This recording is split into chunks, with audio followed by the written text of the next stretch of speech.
Seolah-olah kalau kita terjemah, Ya Allah, ampunilah dosaku, dan Ya Allah, rahmatilah aku. Begitu. Cuma dalam bahasa Arab tu bila dah bubuh waw tu dia tak ulang Allahumma. Jadi Allahumma gfirli, Ya Allah, ampunilah dosaku. Alhamdulillah Rabbil Alamin. Wassalatu wassalamu ala asyrafil mursalin wa ala alihi wa sahbihi ajma'in. Allahumma allim ma yanfa'na wa anfa'na bima 'allamtana waj'alna minal ladzina yastami'una al-qawla fayattabi'una ahsan. Wa ba'. Boleh kita hadis hari ini hadis Ibnu Abbas. Ani Ibnu Abbas radhiyallahu anhu anna Nabiy sallallahu alaihi wasallam kana yaqulu baina sajdatain. Betul mengenai ketika rukuk dia suruh kita puji Allah, ketika sujud dia suruh kita berdoa. Itu masa rukuk dan sujud. Jadi hadis kita yang kedua ni pula, yang seterusnya adalah hadis mengenai bacaan ketika duduk antara dua sejadah ataupun dua sujud. Doanya Allahumma gfirli, Ya Allah, ampunilah dosaku. Warhamni, dan orang Arab bila ada waw tu maksudnya dia tidak ulang perkataan Allahumma. Bila ada waw tu maksudnya sebenarnya ulanglah. Seolah-olah kalau kita terjemah, Ya Allah, ampunilah dosaku, dan Ya Allah, rahmatilah aku. Begitu. Cuma dalam bahasa Arab tu bila dah bubuh waw tu dia tak ulang Allahumma. Jadi Allahumma gfirli, Ya Allah, ampunilah dosaku. Ghafara itu perempuan, dia membawa maksud kita minta Allah tutup dosa kita tadi. Tutup tu maksudnya apabila kita buat satu dosa, maka dosa itu akan dicatat. Kan firman Allah, ma yalfadhu min qawlin illa ladaihi raqibun atid. Maksudnya apa yang kita sebut itu adalah perbuatan yang paling kecil lah, dan yang lain pun, yang besar pun dimasuk dalam perkataan itu ataupun dalam maksud itu. Jadi bila kita buat satu perbuatan, Allah akan perintahkan supaya malaikat tadi tulis. Jadi bila kita buat satu dosa, mestilah kita rasa malu kalau ada orang tahu. Kan dia akan menyebabkan orang petikai kredibiliti kita. Jadi oleh kerana kita menyesal atas apa yang kita buat, maka kita minta dengan Allah supaya jangan bagi orang tahu dosa kita tu. Jadi bila kita sebut Allahumma gfirli, maksudnya Ya Allah, soroklah dosa aku tu daripada pengetahuan manusia. Jadi dalam konteks itu perempuan, seolah-olah akidah kita adalah akidah yang paling bawah lah, iaitu kita malu orang tahu kita buat dosa, tapi tak malu pun dengan Tuhan. Yang tu kita bicara dalam kesempatan yang lain lah. Tapi nak sebutnya, kita takut kita dimalukan, maka masa duduk antara dua sujud tu Allahumma gfirli. Jadi kata terjemah mudah dalam bahasa kita, Ya Allah, soroklah ataupun cover lah ataupun tutuplah dosa yang aku lakukan itu daripada pengetahuan manusia. Yang kedua, Allahumma arhamni, Ya Allah, rahmatilah aku. Ya, minta Allah Ta'ala merahmati kita, kerana kita tahu bahawa kalau kita buat apa sekalipun baik kita tu tak mungkin sempurna. Jadi kalau dia tengok apa yang kita buat itu dengan kacamata kasih sayang, maka kurang tu dia abaikan ataupun dia terima juga walaupun tidak berapa sempurna. Yang ketiga, Allahumma hdini, Ya Allah, berilah padaku hidayah. Itu minta Allah SWT jangan berhenti-henti memandu kita kepada perkara yang lebih baik. Dan yang keempatnya wa'afini. Afini di sana membawa maksud kita minta Allah Subhanahu Wa Taala sembuhkan kita ataupun berikan pada kita afiah. Afiah tu maksudnya sihat. Beri kita sejahtera, kalau ada sakit sembuhkan, begitu. Dan yang akhir sekali warzuqni, iaitu ya Allah permudahkanlah rezeki kepada kami, baik rezeki yang material ataupun rezeki yang bersifat rohani tadi. Jadi itu lebih kurang apa yang kita minta, di mana itu memperlihatkan kepada kita bahawa pandainya Nabi itu minta dengan Allah. Dia minta benda yang umum tetapi mencakupi segala keperluan kita. Sorok aib kita, beri kita sihat, beri kita rahmat, jauhkan kita daripada kesesatan, iaitu beri kita petunjuk dan permudahkan rezeki kita. Rasanya tak ada dah benda lain yang lebih penting dalam hidup itu, ialah 5 perkara tadi. Allahumma ghfirli warhamni wahdini wa'afini warzuqni. Jadi itu doa yang disebut daripada hadis Ibnu Abbas, iaitu doa yang Nabi buat ketika mana baginda sallallahu alaihi wasallam duduk di antara 2 sujud. Okey, seterusnya kita pergi kepada hadis yang seterusnya. An Malik bin Huwairith radhiyallahu anhu annahu ra'an nabiyya sallallahu alaihi wasallam yusalli fa idza kana fi witrin min salatihi lam yanhad hatta yastawiya qa'idan. Ini ada satu riwayat seorang sahabat nama dia Malik ibnu Huwairith. Jadi dia cerita mengenai dia pernah tengok Nabi semayang. Jadi cerita dia pernah tengok Nabi semayang tu maksudnya Nabi buatlah kan. Tapi riwayatnya itu tidak disokong oleh orang lain. Jadi mungkin perkara itu berlaku pada ketika itu, kan? Mungkin juga perkara itu berlaku ada sebab-sebab tertentu. Jadi bagi kita terimalah oleh kerana hadis itu boleh diterima pakai, kita pakai, tetapi tidak bermaksud kita mesti kena buat begitu kerana tidak ada hadis lain yang menyebut tentang perkara tadi, iaitu duduk seketika sebelum kita qiyam.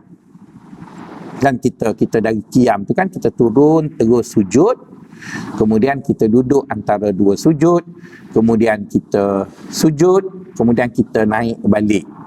Jadi berdasarkan kepada hadis Malik ini, Malik kata, aku lihat Nabi sembahyang. Jadi daripada kenyataannya itu menunjukkan bahawa mungkin sekali je dia tengok. Kan?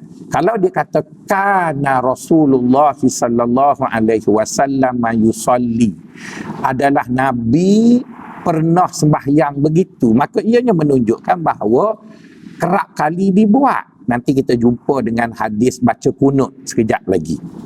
Jadi di mana kita berjumpa dengan hadis yang sahabat cerita Nabi baca kunut, cara sahabat itu meriwayatkan hadis itu berbeza dengan apa yang Malik beritahu.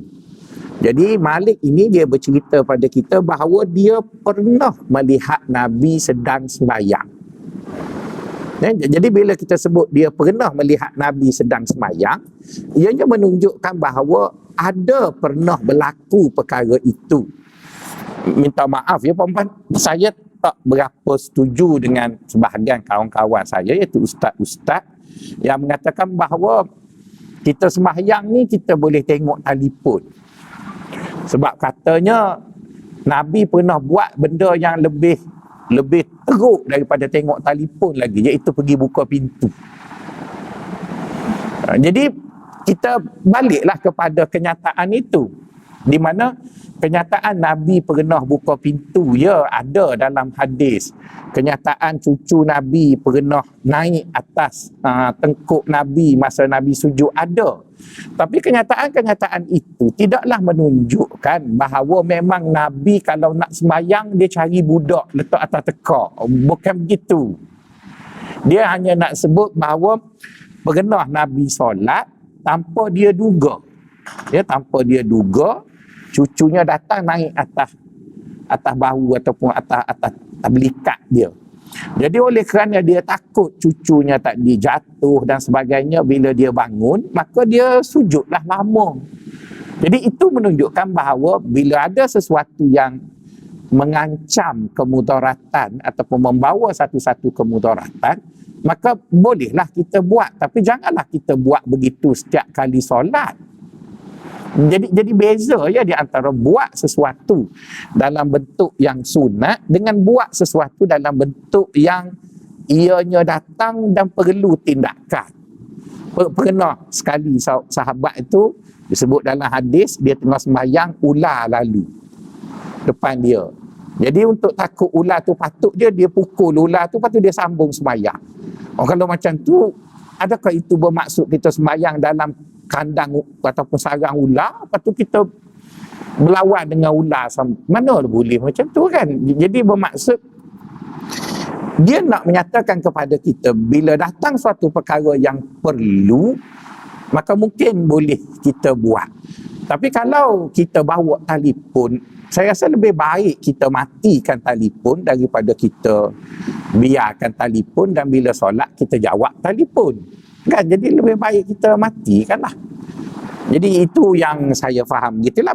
Dan puan-puan boleh tengoklah bagaimana ulama memahami hadis ini. Jadi daripada Malik bin Huwairis, kata dia melihat baginda SAW sedang solat.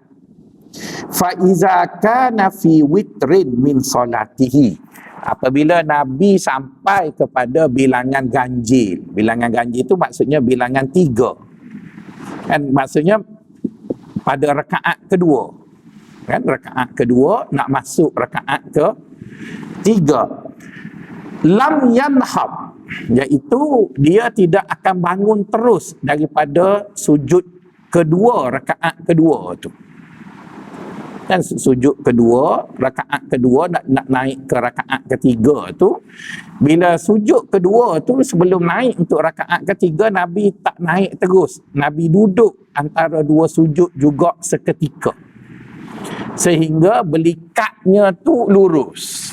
Maksudnya dia bangun, tidak kata bangun rehat sekejap tak. Dia bangun rehat tu dengan makna yang cukup sempurna, baru dia naik atas.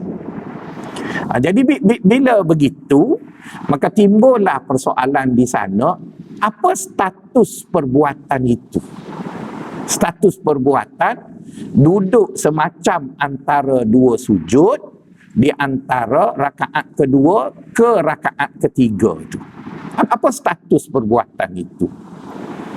Jadi kalau kita lihat kepada apa yang kita bincang sebelum ini, perbuatan kita bermula dari qiyam, rukuk, i'tidal, sujud, duduk antara dua sujud dan sujud kembali, itu adalah rukun fi'li, kan?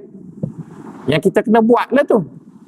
Jadi sekarang duduk seketika sebelum kita qiyam untuk rakaat ketiga tu, apa status dia? Status dia sunat ke? Kan? Adakah dia status rukun? Adakah dia status harus? Kalau ya, kedua dia rakaat pertama dan ketiga nak bangun maksudnya dia ada yang mengatakan dia pada rakaat yang witir, ada yang untuk ke witir itu. Kalau kita baca tahiyat memang duduk. Kita duduklah masa rakaat ketiga, maafkan saya, ya betul. Nak satu yang 3 tu. Jadi bermaksud adakah status itu adalah status dia sunat ke ataupun rukun? Kalau dia statusnya adalah status rukun, maka kita kena duduklah. Ada orang call pula. dia kena tak ada dah, okey. Jadi dia status apa, sunat ke rukun? Kalau dia sunat, kan, maka dia akan pergi pula adakah sunat digalakkan ataupun sunat biasa. Jadi kalau dia sunat yang digalakkan, maka dia hendaklah, kalau kita tak buat, maka kita kena sujud sawi, betul kan, gitu. Seperti mana pada tahiyat awal, Jadi semua benda itu merujuk dan memerlukan kepada sokongan lain. Jadi bila kita lihat kepada hadis-hadis yang ada, kita dapati tidak ada hadis lain yang menyokong perbuatan itu. Seolah-olah Nabi pernah buat pada ketika mana Malik bin Huwairith dia tengok. Jadi bila Nabi pernah buat pada perbuatan yang Malik bin Huwairith tengok, maka banyak kebarangkalian lah. Mungkin sembahyang yang Nabi solat itu panjang. Jadi Nabi ingin rehat seketika. Ataupun mungkin sembahyang itu berlaku ketika Nabi solatnya penat. Maka Nabi rehat sekejap. Jadi berbagai andaian. Maka ulama mengatakan berasaskan itu, maka ianya adalah sunat sahaja. Maksudnya sunatnya tidaklah sampai kepada sunat. Kalau kita tak buat, maka kita kena sujud sahwi seperti mana kita tak melakukan sunat-sunat seperti tahiyat awal itu. Jadi oleh kerana itu katanya hadis tadi menunjukkan kepada kita, kata hadis ini fa iza kana fi witrin min salatihi, bila dia berada pada bilangan ganjil solatnya, iaitu pertama dan yang ketiga, lam yanhab, maksudnya dia tidak terus bangun selepas sujud kedua. Dia tak bangun terus sehinggalah dia menyamakan ataupun menyempurnakan duduknya tadi, seolah-olah ada duduk satu lagi, semacam duduk antara dua sujud sebelum bangun ke atas. Jadi kalau perempuan letih, perempuan bolehlah buat macam tu kan. Kalau perempuan letih, cumanya takkan nak letih dah, sebab baru je rakaat pertama. Rakaat kedua dah rehat dah, iaitu ada tahiyat kan. Rakaat ketiga takkan nak letih pula. Rakaat keempat dah habis dah sembahyang. Jadi apapun pernahlah Nabi buat macam tu, dan oleh kerana hadis ini adalah hadis yang sahih, maka kita menerima perbuatan tersebut, tetapi ulama mengistimbatkannya ianya adalah sunat, tetapi bukanlah sunat yang dituntut seperti tahiyat awal dan sebagainya. Okey, seterusnya kita pergi kepada hadis Anas bin Malik, iaitu mengenai kunut. Ya. An Anas bin Malik radhiyallahu anhu anna Rasulullah sallallahu alaihi wasallam qanata syahran. Kan nampak ayatnya begitu jelas. Tadi dia kata dia pernah tengok Nabi sembahyang. Ayatnya umum kan, ayatnya tidak jelas sekali sembahyang ke dua kali sembahyang. Yang daripada Anas bin Malik ini satu pula, dia pula Anas ni kan anak angkat Nabi. Jadi anak angkat Nabi ni dia selalulah ikut Nabi.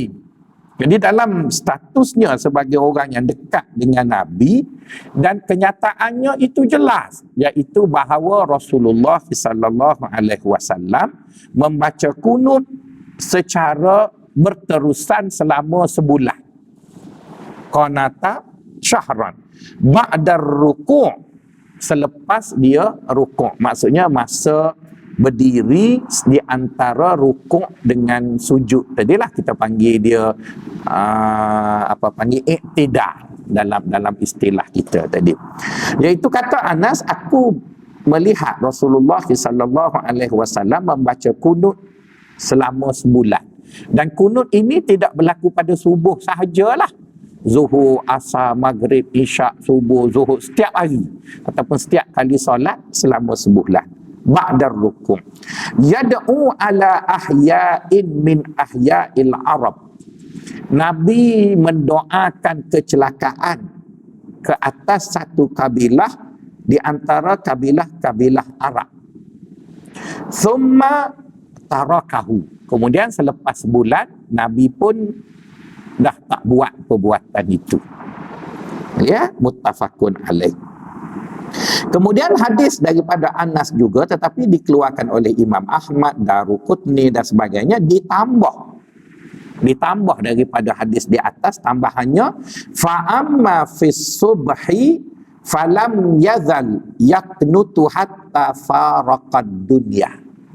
Dalam riwayat Ahmad dan Daruqutni, yang atasnya sama matanya, cuma ditambah ayat, adapun pada solat subuh Nabi meneruskan kunut sehinggalah Nabi meninggal dunia. Jadi bermaksud satu hadis pertama tu menunjukkan Nabi tidak buat sekali. Tapi hadis depan tu yang pasal Nabi duduk pada rakaat ganjil tu mungkin sekali. Walaupun dia tak sebut sekali, dia hanya sebut aku pernah tengok. Jadi bermaksud tidaklah menunjukkan kerak pun boleh, menunjukkan kerak pun boleh. Jadi hadis itu tidak jelas. Tapi kalau hadis Anas ni dia kata Nabi membaca kunut selama sebulan. Jadi bermaksud semua sembahyang tu lah. Okey, kenapa kita kata semua sembahyang? Kerana riwayat yang kedua mengatakan selepas itu hanya subuh. Bermaksud sebelum itu semua solat lah. Sebelum sebulan tu. Jadi sebelum cukup sebulan tu semua solat Nabi baca kunut mendoakan kecelakaan kepada satu kabilah Arab daripada kabilah-kabilah Arab yang ada di sekeliling baginda semasa baginda berada di Madinah. Kan? Kemudian hadis itu juga jelas menyatakan kepada kita falam yazal. Falam yazal itu maksudnya Nabi berterusan sentiasa membaca kunut di waktu solat subuh sehinggalah dia meninggalkan dunia, iaitu wafat tadi. Okey, ada hadis yang ketiga pula mengatakan wa anhu anna nabiyya sallallahu alaihi wasallam la yaknutu illa iza da'a liqaumin. Hadis yang kedua pula menyebut bahawa ada juga kunut tetapi dia berlaku dalam bentuk tidak konsisten.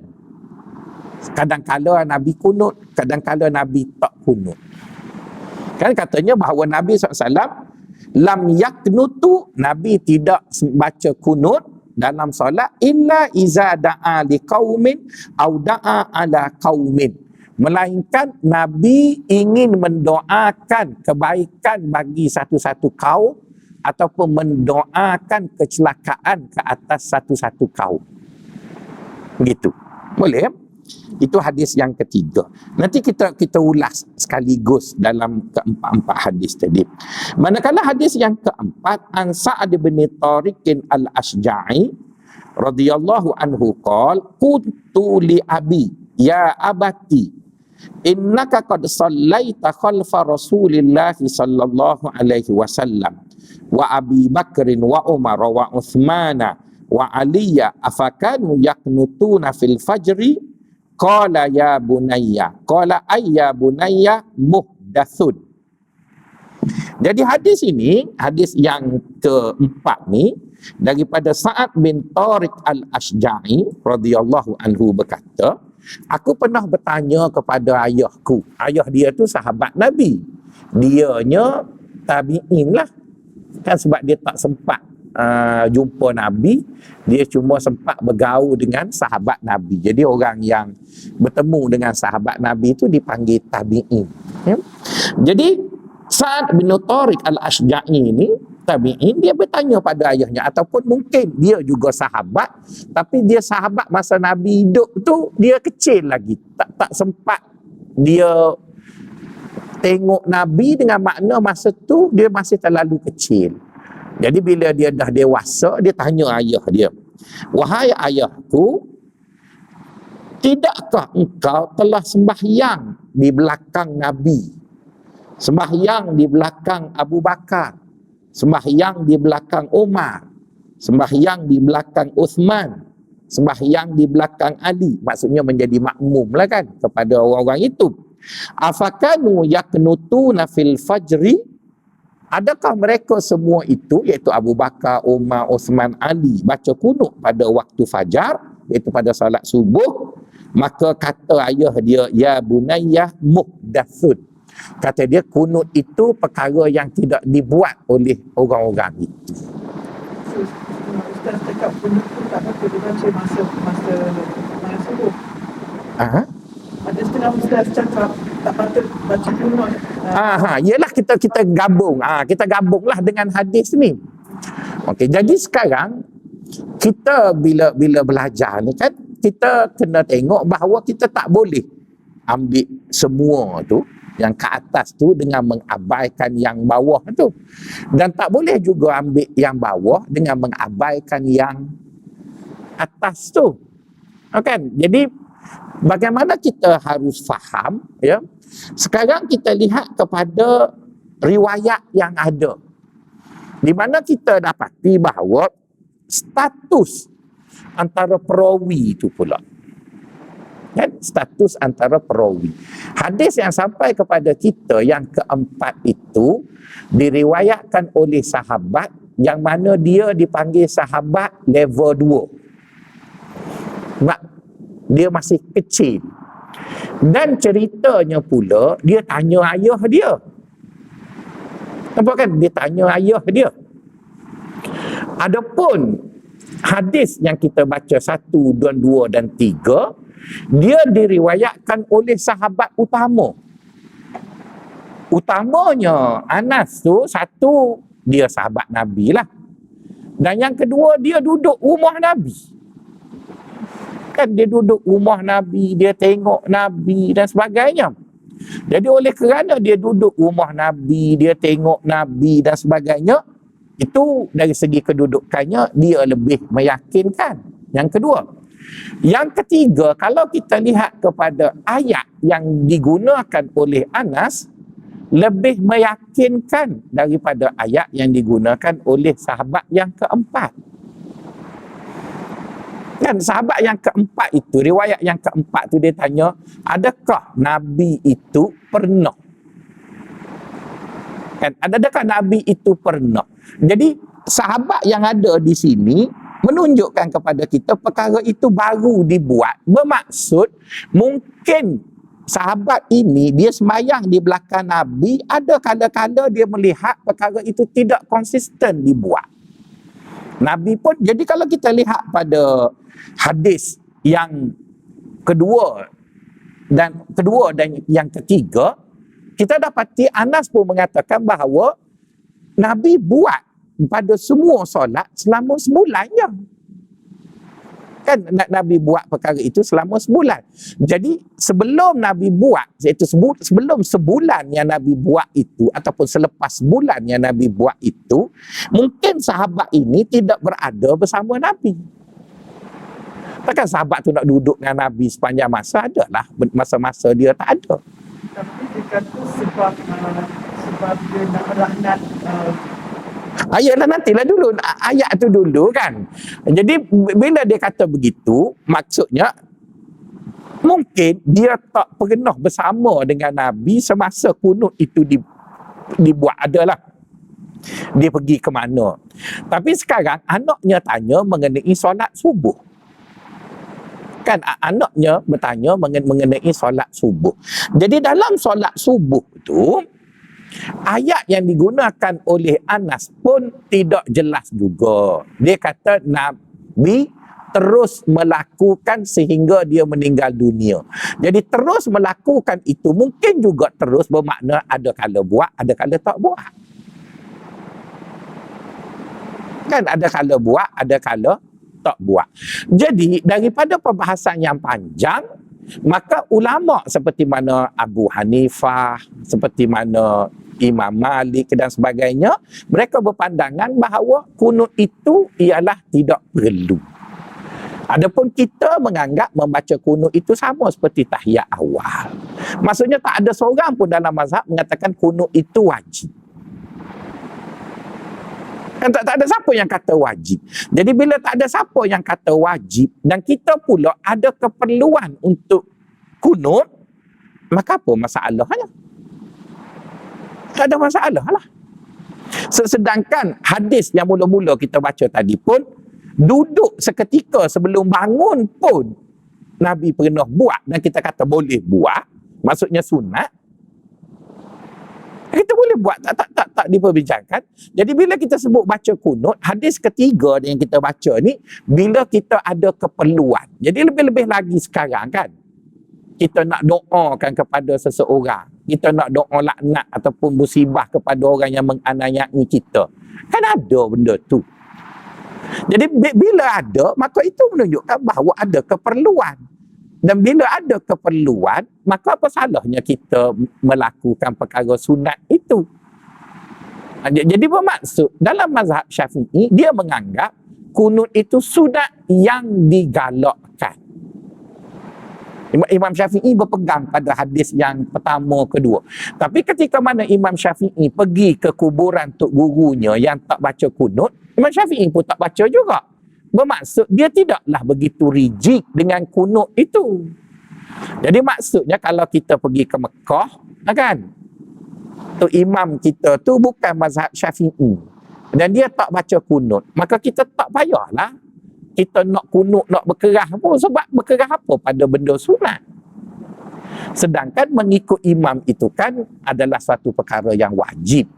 Kan ada hadis Nabi, innama ju'ilal imama liyutammi bihi. Dijadikan imam itu adalah untuk kita mengimaminya, maksudnya mengikutinya.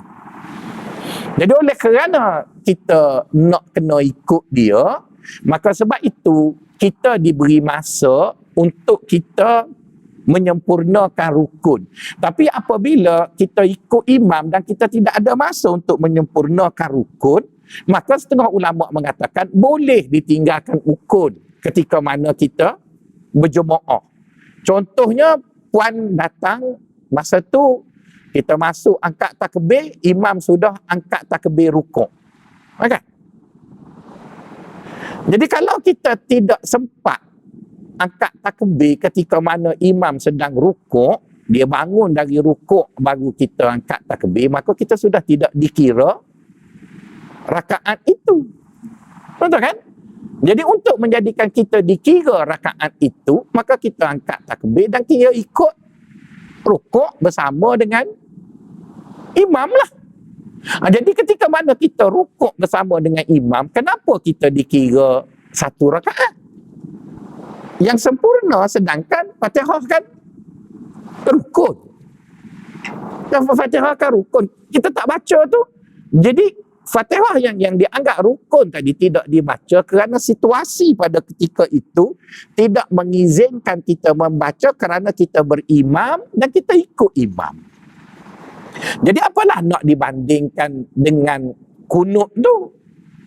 Jadi bila kita pergi ke Mekah, imam kita tak baca kunut, maka kita tak payahlah baca kunut. Tapi oleh kerana imam kita tu dia tidaklah brutal, kadang-kadang dia berhenti lama sikit pada rakaat kedua. Semacam bagi peluang. Dia kata bagi Syafi'i, bacalah. Jadi bermaksud dia sudah toleransi dengan kita, kita bacalah. Kita bacalah kunut itu. Dan perlu diingat, bila sebut kunut, kunut itu rukun qauli, bukan rukun fi'li. Jadi tak perlulah kena angkat tangan. Jadi ada orang dia duk ingat kunut tu kena angkat tangan. Angkat tangan pun tak apa, sebab rukunnya apa panggil dianya, dan bila disebut kunut bermaksud membaca kunut itu. Bukan kunut tu angkat tangan tu. Sebab dia doa kan. Adapun rukun fi'li tu sujud yang kita sebut hari tu kan. Anggota sujud, anggota rukuk, anggota ketika mana kita itu dia adalah rukun fi'li yang perlu dibuat pada pergerakan anggota. Adapun kunut ialah bacaan kunut ketika berada masa di antara apa ya tadi kita sebut antara sujud dengan rukuk tadi. Jadi bila imam kita itu bukan imam mazhab Syafi'i, dia bangun tu sami Allahu liman hamidah. Dia diri lama sikit sebab dia imam Masjidil Haram agaknya kan. Kita pun dah lama dah baca Rabbana lakal hamd, kita pun bacalah doa. Allahumma hdini fiman hadait wa afini fiman afait wa tawallani fiman tawall. Jadi kita sudah. Tapi kalau dia tak bagi ruang pun, dia bangun sekejap lepas tu dia rukuk terus pun, kita tidak dikira ingkar ataupun tak nak rukuk, tetapi kita dikira ikut imam tadilah. Jadi pada saya tak perlulah kita bertengkar. Kita ra'i bagi kawan-kawan yang menggunakan hadis yang disokong oleh mazhab lain yang mengatakan hadis tadilah, iaitu ketiah.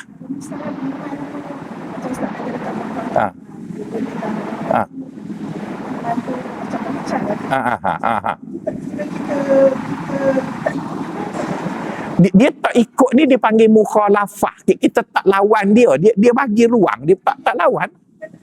Dia bagi space di Indonesia. Aha. Mana bukan Bukan engkar lah tu, sebab dia bagi ruang. Engkar ni dia tak bagi, kita tak nak rokok, kita tak nak sujud. Kita tak nak sujud, kita nak baca Allah madi. Dia dah sujud, dia duduk antara dua sujud, lepas tu dia sujud kan, kita tak nak turun lagi, sebab itu engkar lah. Jadi sekarang bila dia beri ruang, maka dia macam kita tengoklah. Sebab itu imam tu kan dia kena bertimbang rasa. Macam ada hadis sebut, orang itu akan dikira mendapat pahala tarawih sepenuhnya apabila dia ikut imam tadi sampai selesai. Kan? Jadi mungkin imam tu dia sakit hati dekat Jumaat sembahyang 8. Sebab lepas 8 dia pergi kat dapur, dia rembak moreh sampai habis. Jadi imam tu fikir, dah halang-halang kau rembak moreh, aku rembak pahala kamu. Jadi orang yang berhenti tengah-tengah tu, dia tak dapat pahala penuh lah. Sebab dia tidak berimam sampai habis. Jadi dia tak dapat. Jadi tapi kalau imam itu dia berjiwa rakyat, maka dia akan buat 2 imam. 1 imam 20, 1 imam 8. Jadi lepas sembahyang 8 tu, imam 8 ni pun tukar. Sudah dah lah dia. Dia tukar, mari imam lain pula sambung untuk 20. Jadi dia dikira cukuplah satu pattern ibadat tadi, 8 rakaat, satu pattern lagi. Jadi tak terkecualilah daripada apa yang disebut tadi. Tapi kalau orang tu tak nak, jadi ke mana-mana pun imam tu lah ada kuasa, cuma tinggal pada imam tadi lah. Jadi kalau imam tak nak bagi ruang kat kita pun, kita juga tidak dikira engkar, kita juga tidak dikira tak sempurna sembahyang kita, sebab tak kunut tadi lah. Sebab ikut imam itu wajib, baca kunut itu sunat, betul kan? Tapi ada kawan-kawan kita nak jadikan isu kita bergaduh, dia bergaduh lah. Pada saya isu tu tak berbangkit, tak perlu kita bergaduh. Jadi kita mazhab Syafi'i, kita baca je lah. Oleh kerana mazhab lain tak baca, tak apalah nak kata macam mana ya, begitu. Okey puan, seterusnya kita pergi kepada hadis yang seterusnya, iaitu hadis mengenai doa ketika kunut pula. An Hasan bin Ali radhiyallahu anhu qala. Ini hadis daripada cucu Nabi, kan? Hasan bin Ali qala. Allamani Rasulullah sallallahu alaihi wasallam kalimatin aquluhunna fi kunutil witri.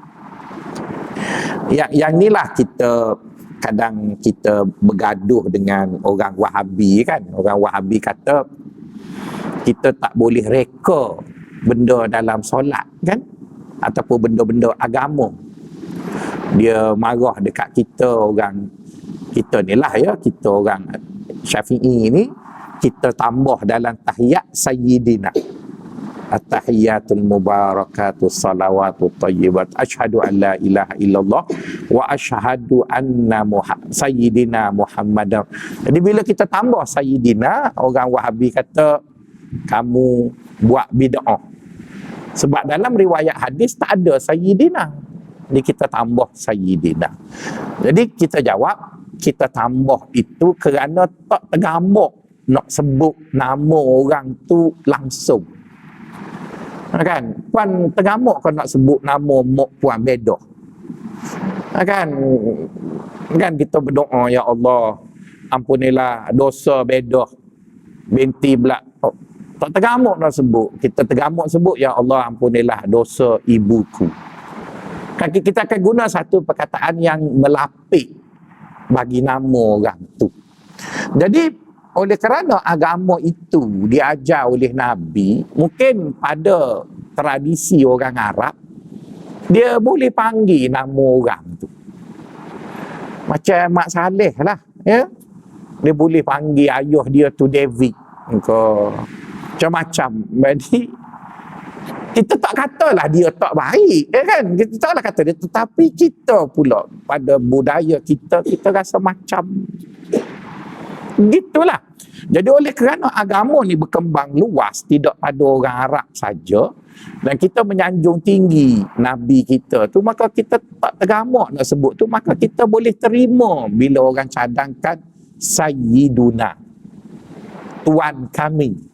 Allahumma salli ala Sayyidina Muhammad wa ala ali Sayyidina Muhammad. Jadi orang Wahabi kata bid'ah tu, kamu tambah-tambah agama. Okey, kita tanya orang Wahabi, betul ke kamu ni marah kalau tambah, kalau reka? Ya, kamu tak boleh terima. Okey, kita tanya dia balik.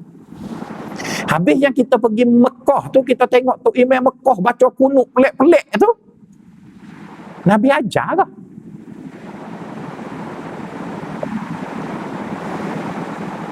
Kalau dia baca duk panjang-panjang tu, Nabi ajar lah.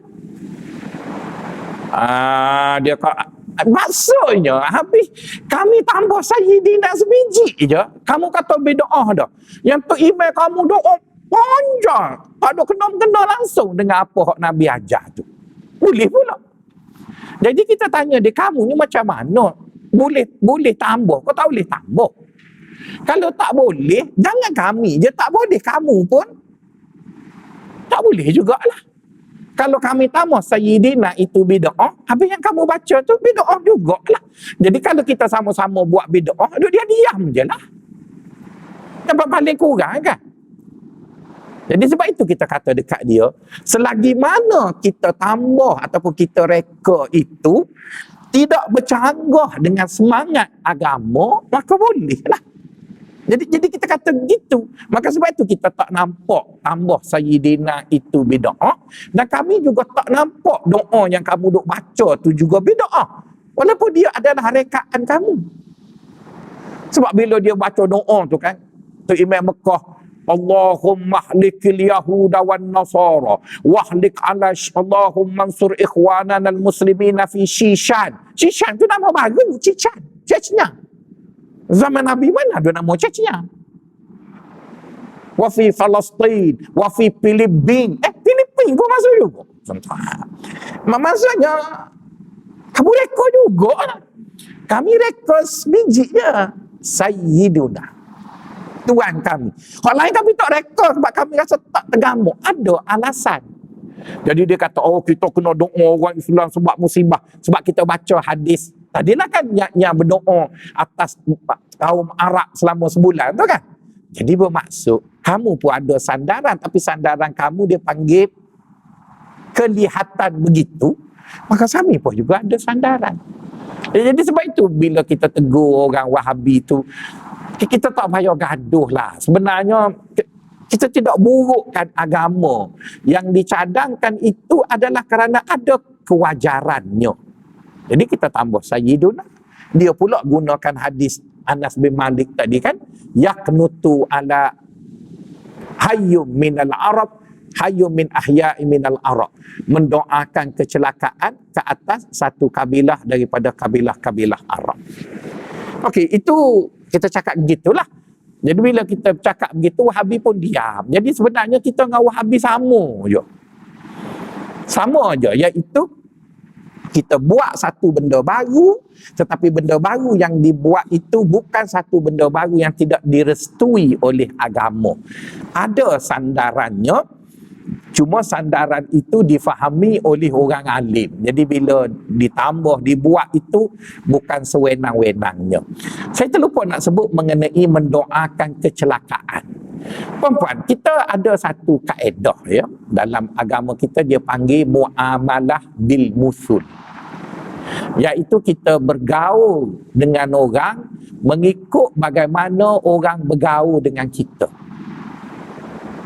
Dan kaedah itu diterima pakai dalam agama kita. Muamalah bil musul. Jadi sebab itu bila Allah suruh kita jadi orang baik, Allah suruh kita jadi baik ni ada dua standard. Ada dua standard. Dia ada bottom line, dia ada apa panggil upline, ataupun dia ada garis atas dan dia ada garis bawah. Garis bawah tu kita panggil dia adil. Garis atas tu kita panggil dia ihsan. Garis bawah tu kita panggil dia adil. Garis atas tu kita panggil dia ihsan. Maksudnya, jika perempuan berada pada garis bawah, perempuan sudah baik. Tapi baik paling bawah lah.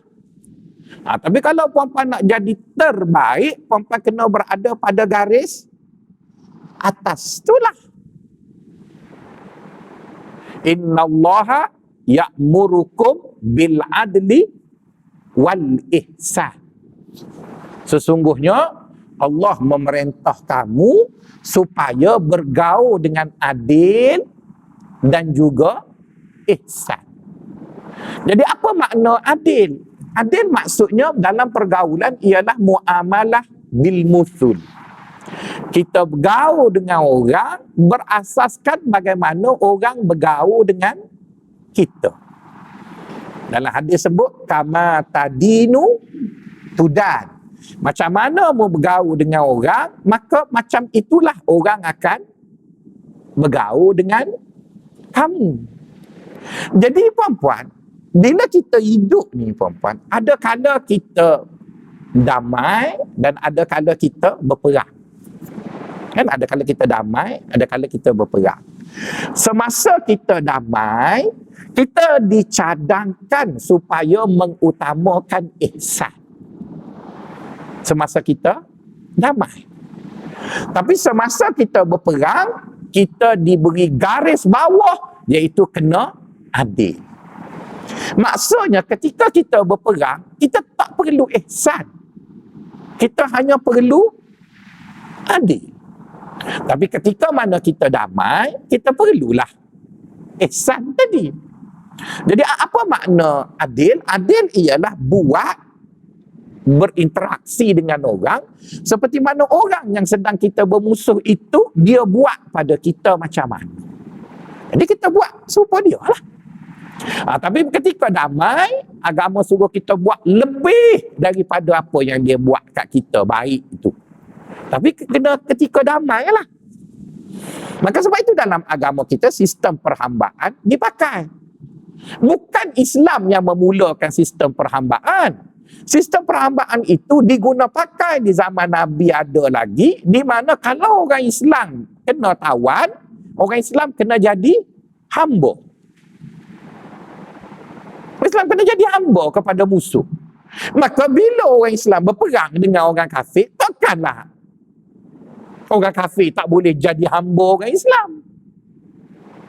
Sebab kita kan dalam masa perang. Jadi kita buat seperti dia. Sama juga bila kita masa berperang. Dia jumpa kita, dia akan bunuh kita. Betul kan? Maka adilnya, kita jumpa dia, kita bunuh dia. Jadi tak ada masalah. Jadi jangan perempuan pergi baca hadis ni dalam bentuk damai pun kita doa biar celaka orang. Tak bolehlah gitu. Sebab semasa damai kita bergaulah secara ihsan. Tapi semasa kita perang kita bergaulah secara adil. Jadi bermaksud apabila orang mengkhianati kita, maka tidak salah kita mendoakan kecelakaan kepada dia. Misalnya ada ustaz ajar kita nak tunjuk kita ni waruk lah konon. Kan? Orang mari rompok rumah kita. Ustaz tu kata jangan marah. Kita kena doa supaya dia insaf. Dia rompok rumah kita, dia bunuh. Ada doa. Kan? Mestilah kita akan defend diri kita. Tak tahu bila ada ustaz tu cakap gitu, saya berasa macam nak pergi ropok je rumah dia. Tunggu dia kata gapo kita. Kau ceramah saja. Jadi bermaksud ketika mana orang serang kita, orang buat jahat kat kita, mestilah kita akan bersifat defensif. Pertahankan diri kita, jadi kita buatlah apa yang kita patut. Tapi bila dah keadaan itu sudah reda kan, kita pun dah berbaik, masa tu okeylah dia dah bertukar daripada masa perang, krisis kepada masa damai. Dan bila damai, kita ubahlah pendirian kita daripada muamalah bil musul tadi kepada bergaul dengan sesuatu yang terbaik tadi. Jadi hadis tu puan kena faham gitulah. Jangan puan kata tu Nabi kutuk orang boleh, kita kutuk juga. Nanti dulu. Sebab Nabi kutuk apa panggil kabilah Arab tu, sebab kabilah Arab tu bunuh sahabat Nabi. Jadi bila mereka bunuh, mereka tipu Nabi, menyebabkan ramai orang-orang sahabat Nabi yang diharapkan membela Islam tu mati, dibunuh dalam penipuan, mestilah Nabi marah. Jadi bila Nabi marah untuk seketika, doa lah. Lepas tu bila dah habis reda, mungkin orang tu pun minta maaf, maka okeylah, cukup lah. Sebab tu dia sebut qanata syahran summa taraka. Dia kunut lah, dia laknat lah, dia kutuk lah. Tapi untuk seketika bila dah habis tu, kita begitu lah. Jadi bermaksud kalau tuan-tuan tanya, boleh kau doa celaka orang? Jadi puan kena ingat tadi lah, kita bergaul dengan manusia, kita ada dua situasi. Situasi konflik dengan situasi damai. Jadi bila kita konflik, kita gunalah adil. Semasa damai, kita gunalah ihsan. Tadilah, innallaha ya'murukum bil adli wal ihsan. Allah suruh kamu bergaul dengan manusia itu secara adil ataupun secara ihsan. Adil bermaksud muamalah bil musul. Kita buat seperti mana dia buat kat kita. Jadi misalnya kita ni dianiayai, dituduh oleh biras kita ke ataupun apa benda adik-beradik kita di mahkamah. Dia tuduh kita macam-macam. Kita pun ikutlah pandangan ustaz tu. Kita doalah semoga Allah bagi dia insaf.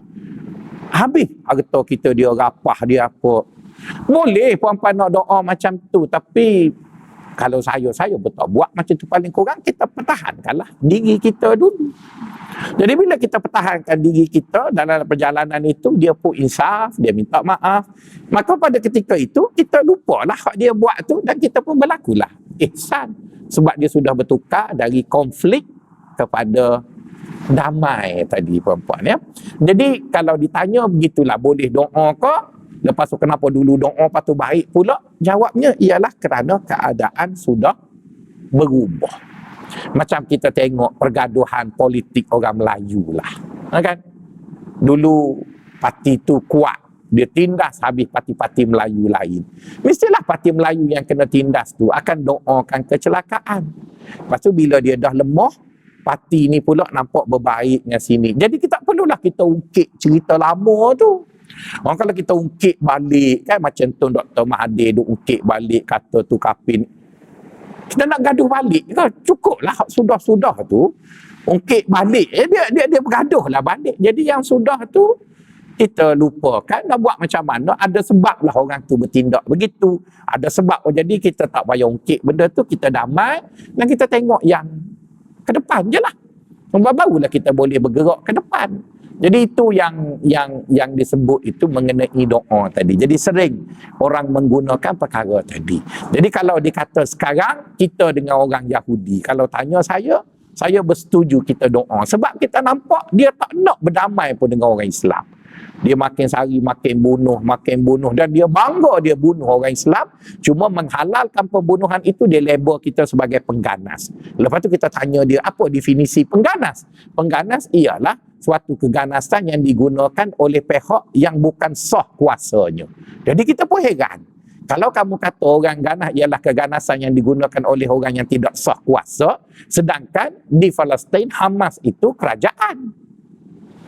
Jadi bila dia kerajaan, awak ceroboh negeri dia, maka sahlah dia lawan. Kenapa awak level? Jadi bermaksud kerana dia tindas kita, maka kita doa dia celaka, itu muamalah bil musul. Jadi bila dia berhenti buat benda tu, dia dah tak buat kat kita pun okey lah. Wa in janahu lisalmi fajnah laha wa tawakkal 'ala Allah. Bila musuh kamu menghulurkan tangan untuk berdamai, maka kita sebagai orang Islam kena terimalah untuk berdamai. Yang sudah tu, sudahlah. Tapi selagi mana kita dalam konflik, maka apa yang dia buat dekat kita, kita juga boleh buat pada dia. Tapi kita tidak buat lebih daripada apa yang dia buat. Jadi pada saya tetap menyokong mana-mana orang Islam yang mendoakan kecelakaan kepada Yahudi itu. Tapi janganlah dekat Cina, negara kita. Cina negara kita dia bukan Yahudi, tuan-tuan. Kita tak suka beberapa orang individu. Itu individu, bukan kelompok tu. Jadi kita pun baca doa Allahumma likil Cina wa India fi USJ. Janganlah gitu. Sebab ramai lagi yang baik, yang jangan doa gitu, yang mereka satu pihak. Maka sebab itu disebut ala hayyun min ahya'il Arab, kepada satu kelompok yang tak baik tadi di kalangan kelompok-kelompok orang Arab. Boleh? Okey, kita pergi kepada doa ini. Ini doa yang diajarkan oleh baginda sallallahu alaihi wasallam kepada cucunya. Allahumma hdini fi man hadait wa afini fi man afait wa tawallani fi man tawallait wa barik li fi ma a'tait wa qini syarra ma qadait fa innaka taqdi wa la yuqda alaik innahu la yadhillu man walait tabarakta rabbana wa ta'alait. Ya, tabarakta rabbana wa ta'ala. Ini adalah doa yang Nabi ajar kepada cucunya, yang menjadi teks kita pun baca doa ni ketika mana kita baca kunut. Allahumma hdini fi man hadait. Ya Allah, berilah petunjuk kepadaku seperti mana mereka-mereka yang telah kamu beri petunjuk. Maksudnya beri petunjuk kepada para nabi, para solihin. Jadi kalau kamu beri petunjuk kepada mereka itu, apa yang kamu dah beri pada mereka itu, beri juga dekat aku. Kan mudah, tak payah sebut banyak. Hak mana kamu dah beri dekat orang baik-baik itu, beri juga kat aku. Habislah. Wa afini fi man afait. Berilah aku kesempurnaan seperti mana kamu telah beri kesempurnaan pada mereka-mereka yang sempurna. Maksudnya orang baik-baik itu dia sehat dari segi tubuh badan. Orang baik-baik itu dia sehat dari segi akhlaknya, tak ada cacat, tak ada apa. Apa yang kau beri sesuatu yang sempurna pada mereka-mereka yang telah sempurna itu, beri juga dekat aku. Wa tawallani fi man tawallait. Jadikanlah aku orang yang mengikut ataupun memberi kesetiaan, menjadi pengikut kepada mereka yang telah kamu lantik dan mereka itu ikut kamu. Kan orang yang kamu lantik, iaitu kamu lantik Nabi, kamu lantik orang soleh-soleh. Jadi mereka itu telah taat kepada kamu, jadi jadikanlah kami yang datang kemudian ni memperakui akan idolanya mereka itu. Nombor 3, wa barik li fi ma a'tait. Ya Allah, berkatilah apa yang telah engkau berikan kepada aku. Berkatilah apa yang telah engkau berikan pada aku. Boleh apa makna berkat? Jadi kalau orang tanya, berkat bermaksud nilai tambah yang berlaku ataupun Allah memberi nilai tambah pada sesuatu yang Allah izin kita guna selama kita hidup ini. Jadi benda yang Allah izin kita guna itu kita namakan dia rezeki. Jadi puan-puan jangan ingat rezeki itu ialah kita miliki. Sebab ada benda yang kita milik kita tak boleh guna. Jadi rezeki itu ialah apa yang kita gunalah. Apa-apa yang kita guna. Kadang-kadang kita ada duit banyak, tapi Allah bagi anak kita tu penagih dadah. Doa habis pitih dia. Jadi kita ni kena makan Maggi semua. Sebab duit duk jamin anak penagih. Jadi bermaksud itu bukan rezeki kita lah. Jadi rezeki itu ialah apa yang kita guna. Jadi benda yang kita boleh guna itu dia terhad. Kerana dia dah tentu kan. Jadi untuk jadikan manfaat daripada perkara itu berkembang, maka kita namakan dia berkat. Jadi berkat itu salah satu cara nak dapat, kena doa lah. Maka sebab itu kita nak makan, Allahumma barik lana fima razaqtana wa qina adzabannar dan sebagainya kan. Boleh. Okey, kemudian dia kata wa qini syarra ma qadait. Lindungilah aku daripada keburukan yang telah engkau tetapkan. Fa innaka taqdi wa la yuqda alaik. Kerana kamulah sahaja yang boleh menentukan dan tiada sesiapa yang boleh menentukan ke atas kamu. Maksudnya kita mengakui bahawa Allah sahaja yang berhak menentukan sesuatu. Tak ada orang lain yang boleh lawan kehendak Allah. Innahu la yazillu man walaita. Sesungguhnya tidak ada siapa pun yang mampu menghina sesiapa yang kamu sokong. Maksudnya bila kamu teguh bersama orang itu, walau macam mana pun orang cuba nak menghina, memburukkan orang itu, tetap ianya akan mendapat sokongan kamu. Wa tabarakta rabbana wa ta'alait. Maha suci wahai Tuhanku dan maha berkat wahai Tuhanku. Jadi itu doa yang diajar oleh Nabi. Okey. Bila Nabi ajar kepada cucunya, puan-puan, pastinya lah ajaran itu menggunakan dhamir mutakallim. Saya kan, ku. Jadi oleh kerana doa itu dia bukan ayat Quran, puan. Doa tu bukan ayat Quran. Dan kalau kita ubah pun dia tak panggil ubah ayat Quran. Maka sebab itu bila kita jadi imam, kita tukarlah untuk seorang kepada jamak. Kan? Allahumma hdina fi man hadait wa afina fi man afait wa tawallana fi man tawallait wa barik lana fi ma a'tait wa qina syarra ma qadait. Itulah seterusnya. Jadi bila ada orang kata, kenapa Nabi ajar Allahumma hdini, ustaz baca Allahumma hdina? Jawabnya, itu Nabi ajar kepada cucunya seorang. Jadi bila kerana cucunya seorang tu kan nak ajar na, gitu ramai. Maka cucunya baca Allahumma hdini lah. Tapi bila kita jadi imam, kita baca ramai-ramai Allahumma hdina, iaitu kami. Tapi bila sampai imam baca kan ada tempat tu imam pun berhenti. Dia suruh kita sambung doa sendiri. Jadi bapa pun tak payahlah pulaknya. Ni lah sebab puan doa untuk diri puan saja. Jadi benda begitu. Jadi kita ada kalau orang kata itu tak berlaku bid'ah, kau ubah. Ya, yang tak boleh ubahnya ayat Quran. Kan ayat Quran itu kalau begitulah. Dan ayat Quran itu sendiri pun, puan-puan, apabila dia sudah dipanggil iktibas. Iktibas itu maksudnya kita mengambil ayat Quran itu dan memasukkannya dalam doa di mana dia sudah dianggap ayat Quran. Maka pada ketika itu jika berlaku berubah, tak apalah. Sebab yang tak boleh ubahnya ubah ayat Quran tu. Tapi perkataan yang sama dengan ayat Quran tidak semesti Quran. Tidak semesti Quran. Misalnya kita nukilkan ungkapan Nabi dalam tu. Jadi ungkapan-ungkapan Nabi yang ada dalam tu, kita jadikan dia sebagai doa. Maka sebab itu bila kita berhadas, kita boleh baca benda tu. Sebab dia sudah tidak dikira ayat Quran. Yang tak boleh kita ubahnya bila dia duduk bersama dengan ayat Quran tu, yang tu kita ubah. Tak boleh lah.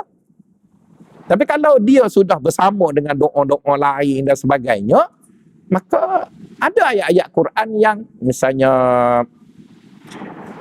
doa apa begitulah yang ada dalam Quran tu, di mana doa itu berbentuk jamak. Kan? Rabbana zalamna anfusana wa illam taghfir lana wa tarhamna lanakunanna minal khasirin. Kan jamak kan? Jadi kita pun doa Rabbana zalamtu nafsi. Kita ubahlah, maka orang tak akan kata mengubah ayat Quran. Tak akan kata itu. Sebab ayat itu akan dikekalkan bila kita ingin berbicara, itu ayat Quran. Tapi apabila kita meniru ayat itu dalam bentuk kita, maka dia tidak dipanggil ayat Quran lah. Jadi jangan keliru bila semayang tadi, kenapa Nabi ajar mufrad, awak pergi beramal jamuk pula. Wah, cepat asal. Okey, setakat itu dulu. Assalamualaikum warahmatullahi wabarakatuh.